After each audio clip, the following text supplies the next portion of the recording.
ಕೊರತೆ ಚಿಹ್ನೆಯರ ಬಗ್ಗೆ ಅವಹೇಳನಕಾರಿ ಮಾತನಾಡಿರುವ ಬಿಜೆಪಿ ಮುಖಂಡ ಜಗದೀಶ್ ಅಧಿಕಾರಿ ಅವರನ್ನ ಪಕ್ಷ ಉಚ್ಚಾಟನೆ ಮಾಡಬೇಕೆಂದು ಆಗ್ರಹಿಸಿ ದಕ್ಷಿಣ ಕನ್ನಡ ಯುವ ಜೆಡಿಎಸ್ ನೇತೃತ್ವದಲ್ಲಿ ಮಂಗಳೂರು ಬಿಜೆಪಿ ಕಚೇರಿ ಮುಂಭಾಗದಲ್ಲಿ ಪ್ರತಿಭಟನೆ ನಡೆಸಲು ಮುಂದಾಗಿತ್ತು.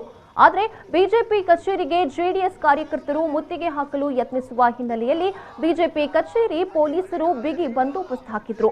ಇನ್ನು ನಗರದ ನವಭಾರತ್ ಸರ್ಕಲ್ನಲ್ಲೇ ಜೆಡಿಎಸ್ ಕಾರ್ಯಕರ್ತರನ್ನ ಪೊಲೀಸರು ವಶಕ್ಕೆ ಪಡೆದುಕೊಂಡರು.